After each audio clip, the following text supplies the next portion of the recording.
cuéntenos, ¿qué arrojó este índice y cuál es el panorama que está teniendo una familia o quizás un individuo en un monoambiente a la hora de alquilar? ¿Con qué se Sí. encuentra? Bueno, previamente se encuentra con expensas, expensas que también están aumentando. Entonces ese suele ser el gasto para el inquilino, el alquiler, y las expensas suelen ser los gastos, los montos determinantes a la hora de alquilar. Cuando siempre decimos que cuando el inquilino ya viene de un contrato con el propietario, es mucho más fácil negociar, porque sobre todo cuando es un buen inquilino, el propietario ya lo conoce, es mucho más fácil negociar un aumento a lo mejor un poco menor. O sea, es mucho más fácil negociar lo que tiene que pagar de alquiler, pero las expensas no tiene forma.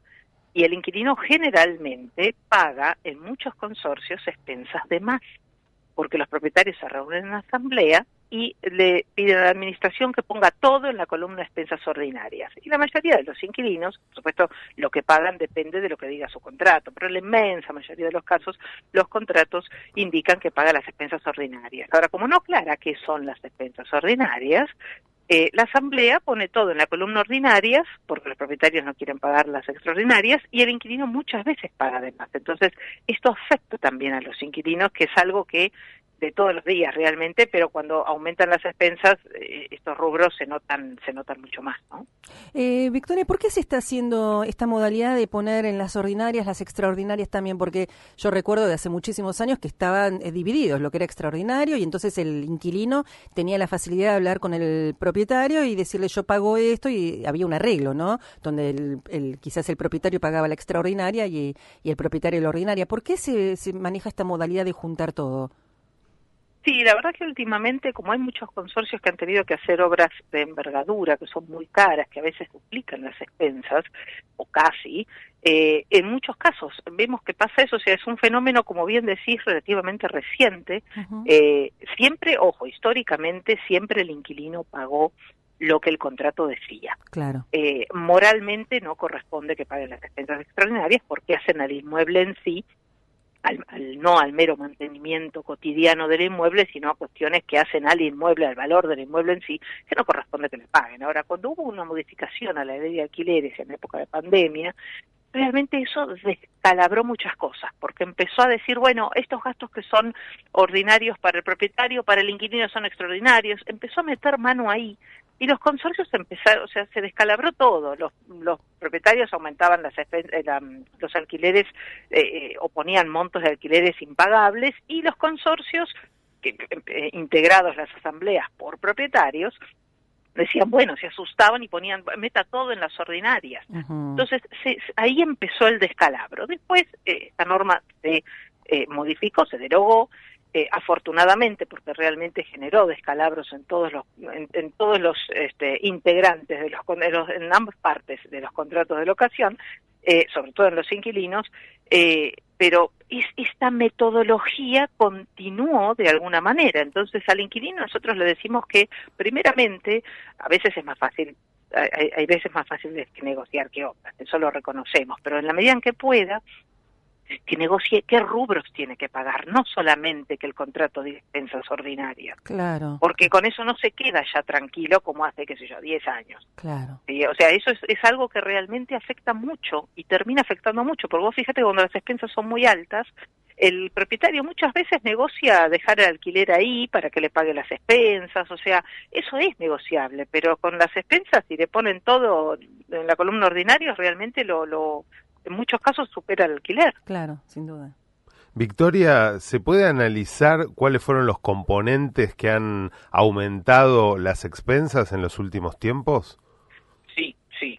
Nosotros históricamente desde siempre, hasta más o menos el año pasado, siempre hemos dicho que el elefante del gasto es el rubro laboral, en cuanto a proporcionalidad con respecto al resto de los rubros. Eso sigue siendo en cuanto a porcentaje sobre el total. Sí. Lo que pasa es que en este último año no han habido homologaciones de paritarias. O sea, no sé si porque han pedido más el gremio, qué ha pasado, ahí realmente hay un silencio que genera bastante inquietud en los propietarios, porque el Estado no dice nada, los que se sientan a negociar, que dicen que se sientan en nombre de los propietarios, pero bueno, las administraciones que se sientan ahí no dicen nada, el gremio dice sí, a mí me están aprobando aumentos, entonces el consorcio no tiene que pagar aumentos que no estén homologados.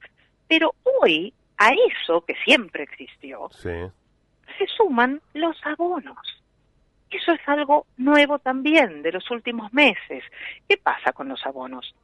Los abonos generalmente son contratos anuales, con renovación automática.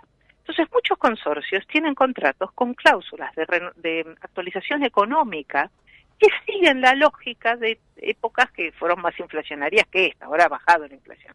Entonces, si bien no estamos en valores ideales, ni mucho menos, pero ha bajado. Entonces, hemos visto contratos de mantenimiento de ascensores, por dar un caso concreto real, Sí. que de 2 meses atrás, ahora, 2 meses atrás, tiene un 45% de aumento.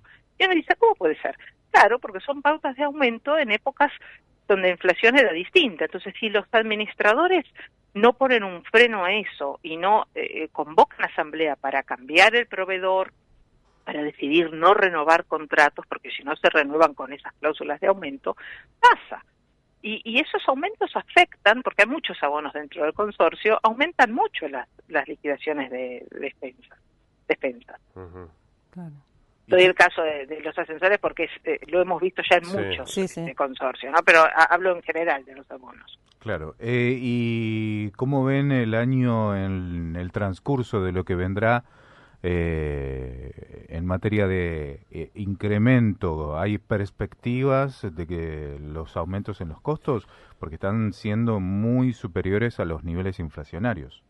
Sí, cuando agarramos los valores, o sea, tomamos los valores, un valor interanual, realmente vemos que todavía están muy caras las expensas y han aumentado y tomamos, ya digo, el valor interanual. Pero si vemos de un mes al otro, el mes pasado a este, nos hemos encontrado con que hay un porcentaje muy chiquitito de consorcios donde se les han mantenido las expensas. Uh-huh. Eso mucho, que antes la verdad que nunca vimos que expensas no aumentaran, pero eso depende mucho de la gestión del consorcio, de que la gente se reúne y diga, mira, ¿sabes qué? Cambiamos de proveedor y demás.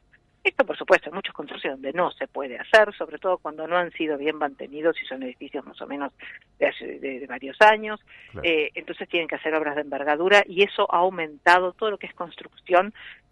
Al consorcio le genera un aumento de expensas que se dispara. Entonces, Uh-huh. ¿cómo lo vemos de ahora en adelante? Sin perjuicio, en lo que va del año, para el resto del año, sin perjuicio que no tengo la bola de cristal, es de esperar, por cómo viene la mano, que se puedan estabilizar un poco más las expensas. Y eso, reitero, talla mucho en la administración que llame a asamblea y que se plantee el tema. Porque hay aumentos de expensas, porque hay inflación, pero pueden controlarse un poco más si la gestión no deja como claro, como el administrador no es el que paga esos aumentos, que le importa. O sea, si en lugar de que le importa, llama a asamblea, los buenos administradores hacen eso y plantean, señores, ¿por qué no elegimos una alternativa? ¿Por qué no hacemos esto? ¿Por qué no buscan ustedes también un presupuesto? Si eso se hace, las expensas, no digo que van a dejar de aumentar, pero pueden llegar a ser un poquito más manejables. Y eso va a afectar, Claro. por supuesto, tanto a propietarios como, por supuesto, a inquilinos. ¿Están viendo un descenso o una cancelación de contratos en aumento? ¿Cómo está el tema de los cancelación? Sí, de los contratos, perdón, de la ocasión, sí. Sí. Estamos viendo eso ya desde hace unos cuantos meses porque la gente empieza a buscar lugares más baratos. Los que vienen de arrastre de contratos, a lo mejor de hace 2 años, de pronto se dan cuenta que un edificio a 3 cuadras tiene un valor muy inferior. Depende de la zona. Claro. Pero hemos visto que hay mucha gente que en pandemia, y después de la pandemia sobre todo, se volcaba al contrato temporal, porque justamente con la modificación que hubo en el 2020, si mal no recuerdo, esta que ahora se derogó, ahora vuelve a la locación común, o sea, hay menos Airbnb, hay menos contratos temporales, y eso genera que se puedan negociar algunos montos. Reitero, no quiero con esto que se crea que hay una situación ideal, porque dista muchísimo de ser ideal. Claro. Pero sí vemos eso, sí, que de pronto puede, o sea, hay mucha gente que cancela el contrato porque se va a otro lado. A veces el otro lado que se va es más chico, Claro. o es más lejos, o es más feo, es cierto. Sí. Pero antes veíamos que realmente no había ni siquiera una alternativa más chica, más lejos o más fea.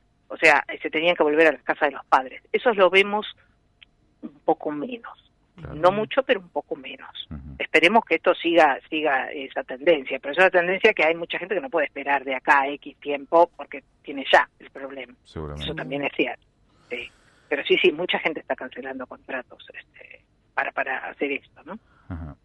Victoria, te agradecemos muchísimo la deferencia de tomarte estos minutos para conversar con nosotros, que ha sido muy amable. Que tengas buen día. Por favor, un gusto. Adiós.